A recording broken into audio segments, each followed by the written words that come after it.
जो चुनाव आयोग की जिम्मेदारी है कि सही वोट बनना, गलत वोट नहीं बनना, निष्पक्ष चुनाव हो, ट्रांसपेरेंसी लाए।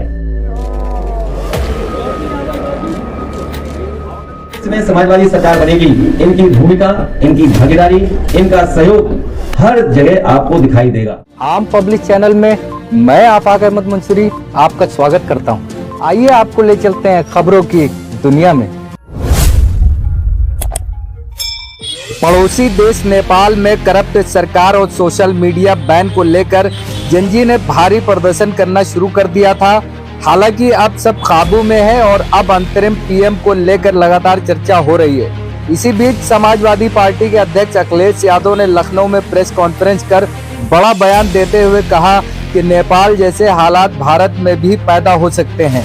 उन्होंने सरकार और चुनाव आयोग पर वोट चोरी का आरोप लगाया और अयोध्या चुनाव में बाहरी लोगों के शामिल होने की बात कही।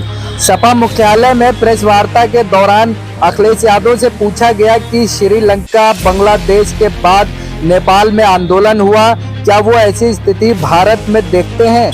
इस सवाल के जवाब में यूपी के पूर्व सीएम ने कहा कि पहली प्राथमिकता ये होनी चाहिए कि पड़ोसी देशों और सीमाओं पर शांति हो।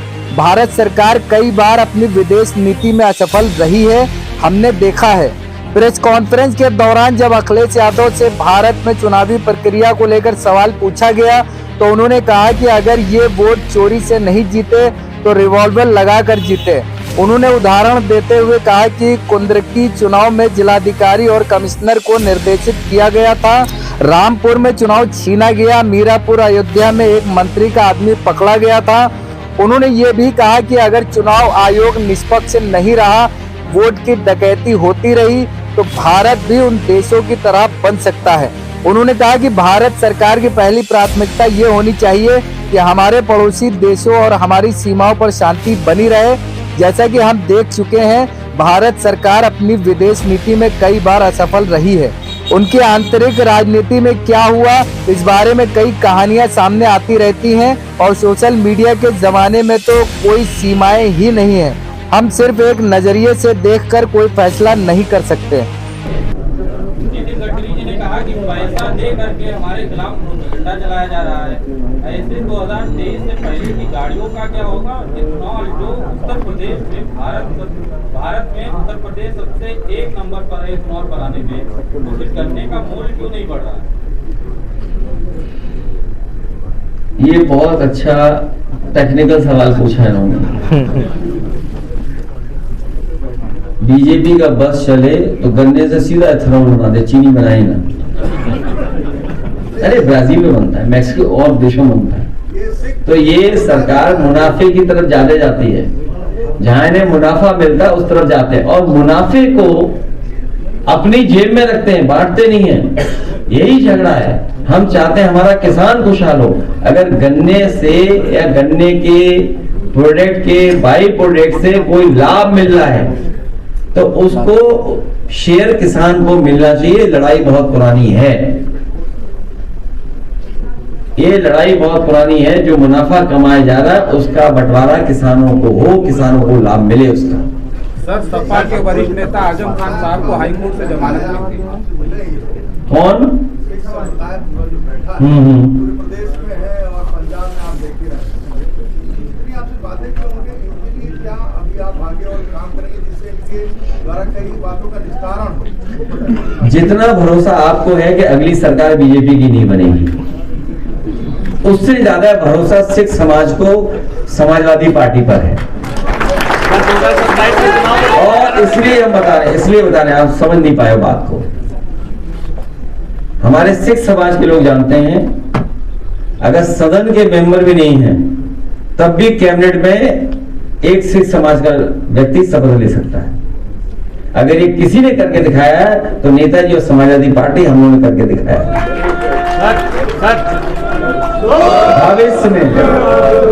भविष्य में समाजवादी सरकार बनेगी, इनकी भूमिका, इनकी भागीदारी, इनका सहयोग हर जगह आपको दिखाई देगा। इसलिए जितना भरोसा आपको है कि ये सरकार जाने वाली है, उतना ही भरोसा हमारे सिख भाइयों को है कि सरकार बनेगी तो उन्हें हर स्थान में सम्मान देने का मालूम है। जितनी जानकारी हमें है वो जानकारी ये है कि उनका अपमान जानबूझकर कराया जा रहा है। जितनी जानकारी हमें है उतनी उनका जानबूझ करके अपमान कराया, इसलिए अपमान कराया जा रहा है क्योंकि उन्हें लाया गया था मुख्यमंत्री बनाने के लिए। वो एक गवर्नर थी। शायद बहुत कम ऐसे चुनाव हुए होंगे जहां पर गवर्नर विधानसभा का चुनाव लड़ते हों। वो गवर्नर थी, उन्हें भरोसा दिलाया गया था कि वो मुख्यमंत्री बनेंगे। अब जो मुख्यमंत्री बने हैं वो अपमानित करा रहे होंगे। सर, इलाहाबाद विश्वविद्यालय की एक लिस्ट आई है सर। और जो कमीशन वाली बात है, एक विधायक ने कहा, मंत्री ने कहा, विधायक ने अखिलेश जी, आप सोचिए एक डीएम को, एक आईएएस को अपने बंटवारे के चक्कर में अंडरग्राउंड रहना पड़ा था। वो कहाँ है ये बताइए, कहाँ है अंडरग्राउंड? मैं विशेष धन्यवाद देना चाहता हूं उस नौजवान साथी का जिसने मुझे सम्मान से पगड़ी पहनाने का काम किया, सिमरन सिंह लाडी जी का। और इन्होंने बहुत से साथियों को पहनाया, बहुत से ऊंचे पद पे बैठे लोगों को भी पहनाया।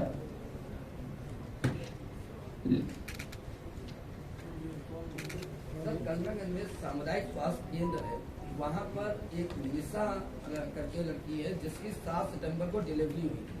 डिलीवरी स्टाफ में संजय गुप्ता ने शौचालय में कराया।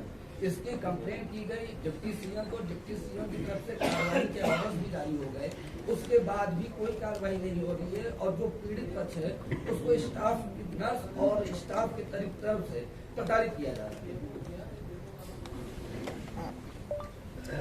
जब से भारतीय जनता पार्टी की सरकार आई है, हर क्षेत्र में आप गिरावट देखेंगे। जहां ये सरकार ये अच्छे दिन का वादा करके आए थे, डबल इंजन की सरकार कहते थे, अर्थव्यवस्था दुनिया में हमारी वहां पहुंच गई है, $1 ट्रिलियन की डॉलर की इकोनॉमी बनाएंगे। और वहीं गोंडा में ये पहली बार सुनने और देखने को नहीं मिल रहा है न्याय।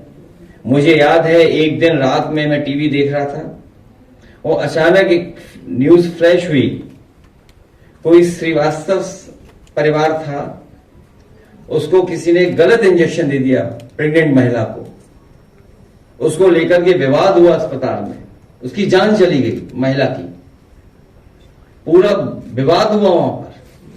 और एक घटना नहीं, उत्तर प्रदेश में समय समय पे जगह जगह पे आप घटनाएं देखने को मिल रही हैं।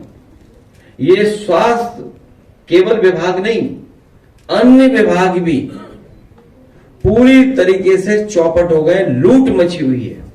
और अगर कोई शिकायत भी करता है तो उस पर अन्याय करते हैं। जो डपट खाता हो डिप्टी सीएम, जो डपट खा करके काम करता हो डिप्टी सीएम, जिसकी अपनी खुद गाड़ी छिन गई हो, उससे क्या उम्मीद करोगे स्वास्थ्य विभाग ठीक होगा? और फिर मेडिकल कॉलेजों की हालत देखिए आप, जो प्रेस्टिजियस यूनिवर्सिटीज हैं उनका हालत देखिए आप। आप सोचिए सैफई जैसा है मेडिकल यूनिवर्सिटी, उसको बर्बाद कर दिया इन्होंने। केजीएमयू की खबरें पढ़ रहे हैं कि यहां से न जाने कहां कहां लोग जा रहे हैं, किस स्थान पे बैठ रहे हैं जाकर के, कहीं डायरेक्टर बन रहा है, कोई वाइस चांसलर बन रहा है। और केजीएमयू की हालत क्या है, लोहिया अस्पताल की हालत क्या है, सिविल हॉस्पिटल की हालत क्या है। और जिस सिविल हॉस्पिटल को बनना था, एक तो ये पूरे उत्तर प्रदेश में देख लो आप, झांसी के मेडिकल कॉलेज की हालत क्या है, पीएससी सीएससी की हालत क्या है, एम्बुलेंस की हालत क्या है। बीजेपी जाएगी तब स्वास्थ्य विभाग ठीक होगा। उत्तर प्रदेश सरकार के एक मंत्री ने टिप्पणी किया है, प्रियंका गांधी को सुरक्षा बुला दिया और राहुल गांधी को रावण बुला रहे हैं। कौन है ये मंत्री? दिनेश प्रताप सिंह मंत्री है उत्तर प्रदेश सरकार में। हालांकि वो कांग्रेस में भी रहे हैं और हमारे साथ थे तब ठेकेदारी करते थे। और ये जो साथी बोल रहा है ये अपना पैकेज नहीं बताएगा। ये भी पैकेज पे ही चलता है ये चैनल में। अरे भैया पूरी बात हो जाने दो। भारतीय जनता पार्टी के लोगों के पास काम नहीं है, इन्हें काम दिखाने को नहीं, खोखले हो गए हैं। जैसे 400 करोड़ की सड़क बनी, बीजेपी के लोग ऊपर से चमकते हुए दिखाई देते हैं, अंदर से खोखले हैं। ये खोखले लोग हैं, जो कमजोर लोग हैं, जो जनता के लिए काम नहीं बता पा रहे हैं, वो इसी तरह का भाषा व्यवहार इस्तेमाल करेंगे। और केवल एक लीडर के लिए नहीं, हर एक के साथ ऐसे व्यवहार करते हैं लोग। और कभी अगर आप भूल जाएं कुछ बात, तो ANI का आर्काइव निकाल के देख लेना कभी। गाजीपुर की एक घटना है सर, गाजीपुर की घटना है। बीजेपी कार्यकर्ता को पुलिस ने इतना पीटा कि उसकी पिटाई से मौत हो गई है। अब वहां पर वो थाने में बैठ के धरना प्रदर्शन कर रहे थे और रात को 1:30 बजे बिजली कटती है अचानक से और पुलिस का लाठीचार्ज शुरू हो जाता है। कई कार्यकर्ता घायल हुए और उसके बाद एक की मौत हो गई। भारतीय जनता पार्टी की सरकार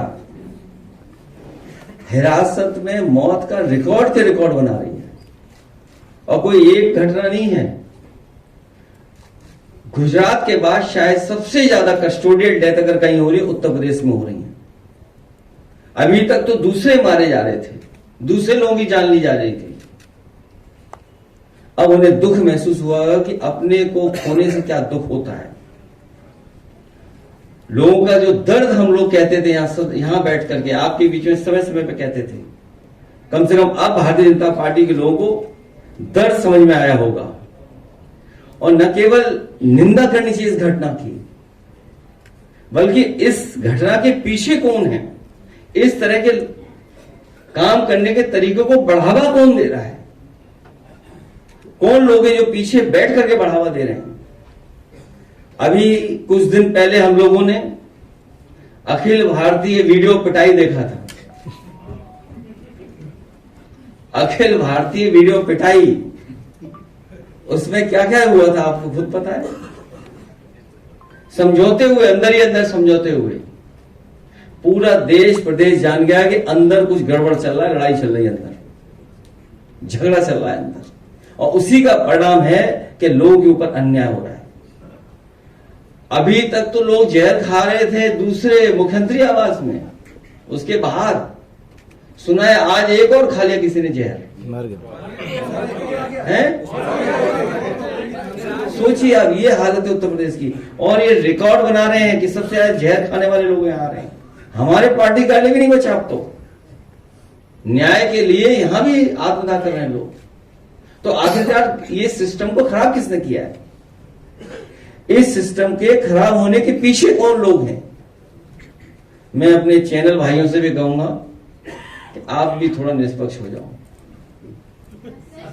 अगर आप लोग थोड़ा बोलने लगोगे, एक दिन में सरकार सुधर जाएगी। किस पे एफआईआर? विकास। इसलिए मैं जानता हूं कि आप लोग भी इस प्रयास में लगे हुए कि सरकार जाए। नंबर 3 पर सफाई पर पहुंचाया था, स्मार्ट सिटी में पहुंचाया था, उस पे एफआईआर दर्ज होनी चाहिए।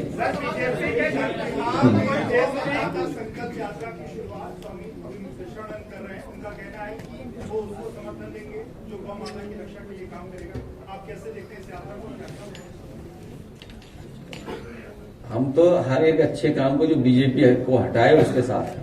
सर, बीजेपी के घटक दल के जो नेता थे वो तेज बोलो भाई।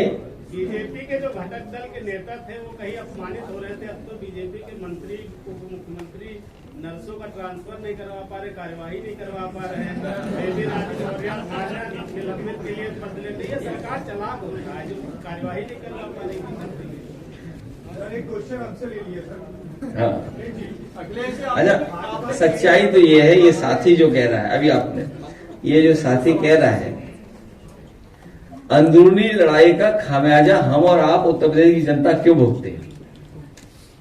जो अंदरूनी युद्ध चल रहा है, अंदरूनी लड़ाई चल रही है, उसका खामियाजा हम और आप क्यों भुगते हैं? करप्शन पीक पर है। सोचो, करप्शन पीक पर है, अधिकारी मनमर्जी कर रहे हैं। अब तो शायद दुख दर्द समझ में आया हुआ बीजेपी को क्या दुख दर्द होता है।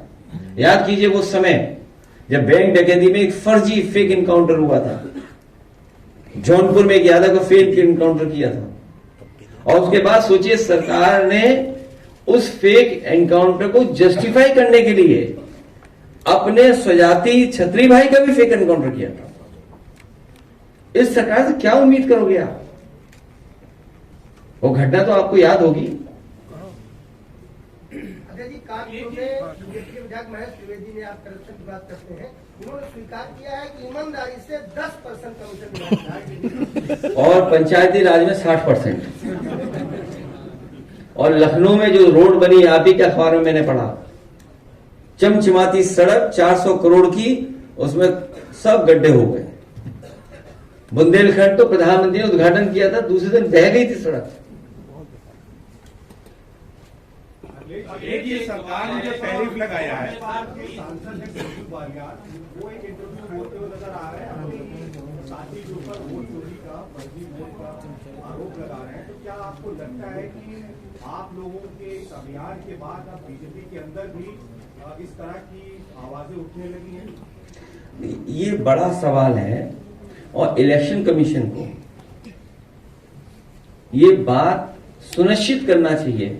ये इलेक्शन कमीशन की जिम्मेदारी है कि इस तरह का वोट चोरी कहीं ना हो, वोट डकैती कहीं ना हो।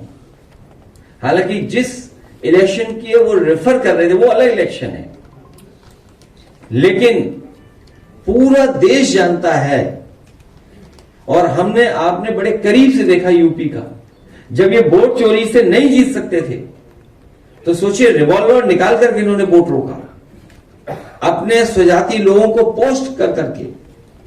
उस समय जितने भी प्रिसाइडिंग ऑफिसर्स बने थे, जितने भी चुनाव से संबंधित अधिकारी पोस्ट हुए थे, क्या मुख्यमंत्री जी ने अपनी स्वजाति के नहीं पोस्ट किए थे?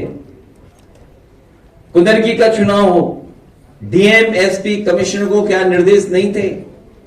सोचिए कोई पॉलिटिकल पार्टी, हम शिकायत करते रहे, 77% वोट पाए हैं पढ़ने वाला।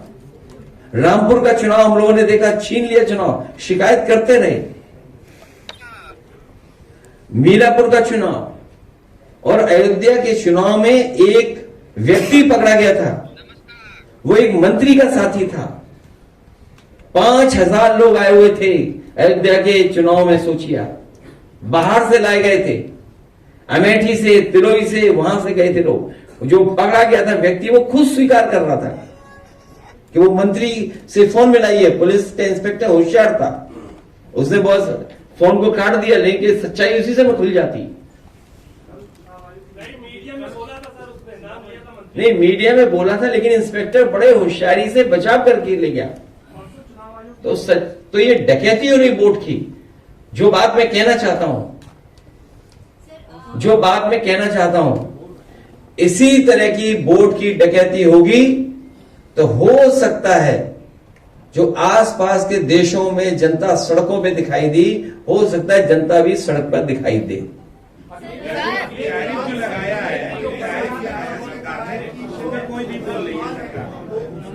टैरिफ भारतीय जनता पार्टी के मुंह पे लग गया है।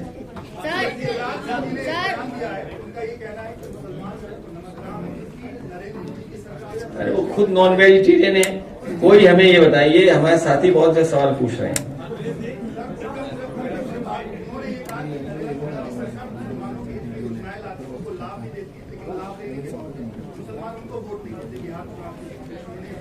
हमारा तो उनसे एक ही सवाल है, क्या सनातन के लोग नॉन वेजिटेरियन खा सकते हैं कि नहीं खा सकते? बस इतना बता दें हमें।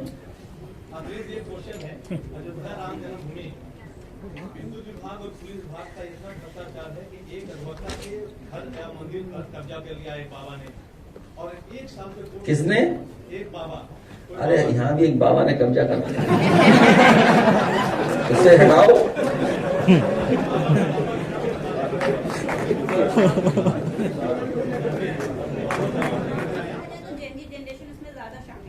सर रिसेंटली अभी नेपाल में भी हुआ कि सरकार के खिलाफ प्रदर्शन किया और ओली ने वहाँ पे इस्तीफा दे दिया।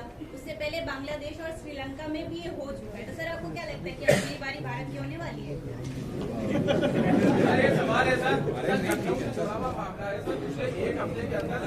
मैं इन्हीं से जोड़ देता हूँ अपनी बात, और क्या कहूँ।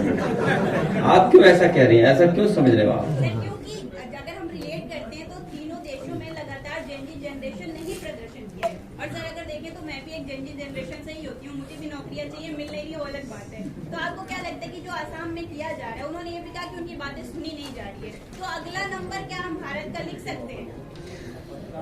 पहली प्राथमिकता ये होनी चाहिए कि जो हमारे पड़ोसी देश हैं उसमें शांति हो, और जो बॉर्डर्स हैं उसके आसपास शांति हो। ये पहली प्राथमिकता भारत सरकार की होनी चाहिए। और भारत सरकार अपनी विदेश नीति पे कई बार असफल हुई है, हमने आपने देखा है। वहां की इंटरनल पॉलिटिक्स में इंटरनल क्या क्या हुआ है उसमें बहुत सारी स्टोरीज आ रही हैं, क्योंकि सोशल मीडिया के समय पर कोई बाउंड्रीज नहीं है। एक पहलू देख करके कोई हम निर्णय नहीं ले सकते। वहां और भी कई सवाल थे, गरीबी के, बेरोजगारी के, महंगाई के, और जो जिस जनरेशन के बारे में बात हो रही है वो लोग भी कुछ सोशल मीडिया में चीजों को प्रोपोगेट कर रहे थे। तो बहुत सारी चीजें हैं जिनको किया जा सकता है एक साथ जोड़ करके, लेकिन हमारा देश और खुशहाल हो। हम सब यहाँ बैठे लोग हैं जो भविष्य अच्छा देखना चाहते हैं, पी फॉर प्रोग्रेस। हमारा साथी लाड़ी साथी जो पगड़ी पहना रहा था वो कह रहा था कि लाल रंग की पगड़ी खुशी में पहनाई जाती, खुशी के समय पर। मैं उसको धन्यवाद देता हूं क्योंकि अब खुशियां और अच्छाई के रास्ते पे जाने वाले हैं हम लोग, सरकार बनाने वाले हैं। अखिलेश जी, मैं साधना यादव, मेरा सवाल आपसे ये है कि यदि आप सत्ता में आते हैं तो सिखों के लिए आपके घोषणा पत्र में पहली प्राथमिकता क्या होगी? इतने चैनल कहाँ से खुल गई है सब? अभी तक तो साधना चैनल सुना था। इनके विशेष जो है धार्मिक, सामाजिक, आर्थिक और किसान का सवाल, इनकी खुशहाली का सवाल, इनके सम्मान का सवाल, हम तमाम पहलुओं पे इनके साथ खड़े दिखाई देंगे। इनके दुख दर्द में, इनकी परेशानियों में, और जो पीड़ित होगा, दुखी होगा, अपमानित होगा, उसके साथ समाजवादी पार्टी पीडीए खड़ी दिखाई देगी। सर, बनारस में प्रधानमंत्री का दौरा था, अजय राय और उनके तमाम नेताओं को हाउस अरेस्ट कर लिया गया था। ये नई गिरफ्तारी है। हमारी पार्टी के तो सबसे पहले गिरफ्तार होते हैं। सर एक सवाल है सर, अभी लखनऊ में सर किडनैपिंग हो रही है, सर के 2 बच्चे किडनैप हुए, अभी किडनैपिंग का प्रयास हो, पिछले 1 हफ्ते में अभी कोई चारबाग से लौटा जा रहा था उसको पकड़ा, उसको 3 लाख रुपए दिया गया। इस तरह के गैंग कर रही है और अब तक बहुत ज्यादा सर ये हो गया। न केवल किडनैपिंग बल्कि डिजिटल अरेस्ट भी बड़े पैमाने पर उत्तर प्रदेश में बढ़ा है, और डिजिटल अरेस्ट में, क्राइम में उत्तर प्रदेश नंबर 1 दिखाई देता है। महिलाएं सबसे ज्यादा असुरक्षित हैं, उत्तर प्रदेश सबसे आगे है। बेटियों के साथ सबसे ज्यादा घटनाएं हुई, उत्तर प्रदेश आगे है। करप्शन में भी मैं समझता हूँ सबसे आगे उत्तर प्रदेश ही दिखाई देगा।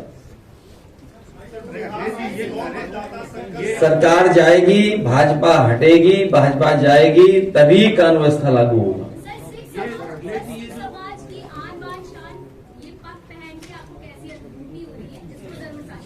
क्या चीज? सिख समाज की आन बान शान आपको पहनकर आपको कैसी अनुभूति हो रही है, इसको जरूर साझा कीजिए। सिख समाज का बहुत शानदार इतिहास है। ये वो समाज है जिसने समय समय पर बलिदान दिया है, अपनी मिट्टी के लिए, अपने सम्मान के लिए। अगर जान भी देनी पड़ी होगी तो परवाह नहीं की इन्होंने। दुनिया में जितनी भी, और भारत की धरती पे जितनी भी लड़ाइयां हुई हैं, समय समय पर इनकी बहादुरी के पर्चे हर जगह हैं। खेती बाड़ी में भी सबसे आगे इन्होंने मेहनत कर करके अपनी पहचान बनाई है।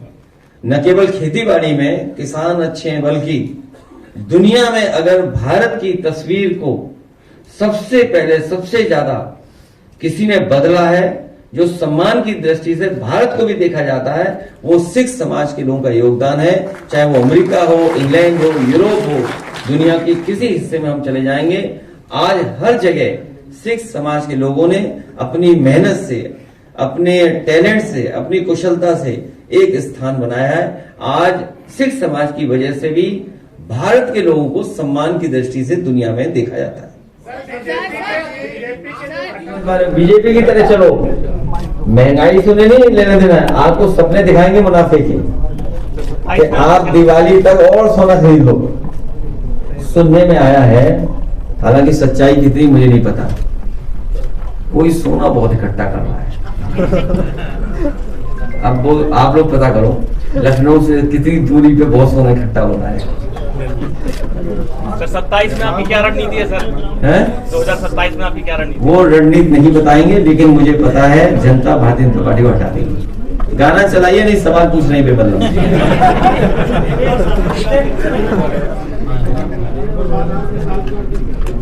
अच्छा, मेरी जानकारी में नहीं है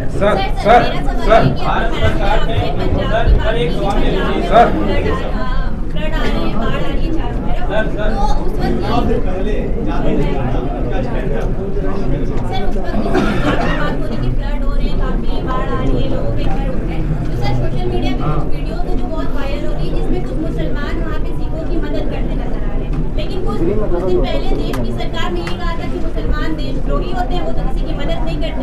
इस चीज पे आप क्या कहते हैं? भारत के लोग, हिंदुस्तान के लोग एक दूसरे की मदद करते हैं, केवल बीजेपी नफरत फैलाती है। जो चुनाव आयोग की जिम्मेदारी है कि सही वोट बढ़ना, गलत वोट नहीं बनना और निष्पक्ष चुनाव हो, ट्रांसपेरेंसी लाए। हमें उम्मीद है कि टेक्नोलॉजी इतनी है, आधार भी है और तमाम सुविधाएं इलेक्शन कमीशन के पास हैं, तो वोट पूरा बनेगा, कोई छूटेगा नहीं। और जब वोट पड़ने का समय आएगा तब भी निष्पक्ष चुनाव होगा।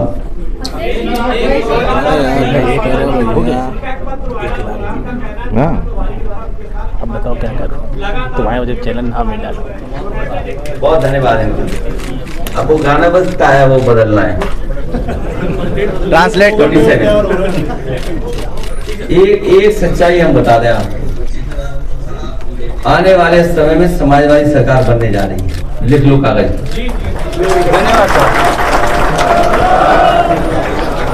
ये बचेंगे नहीं कई इंजन वाले लोग।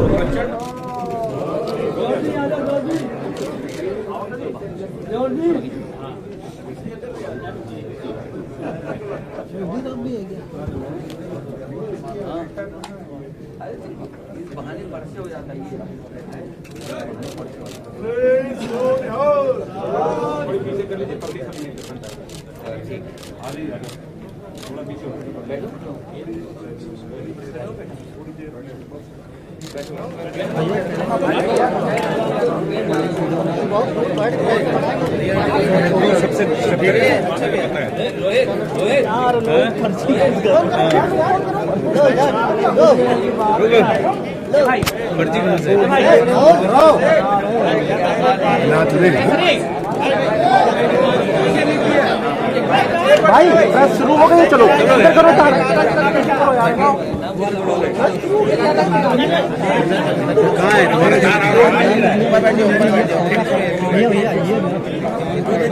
अगर आपने हमारे चैनल को सब्सक्राइब नहीं किया है तो आम पब्लिक चैनल को सब्सक्राइब कीजिए और हाँ, बेल आइकन जरूर दबाइए।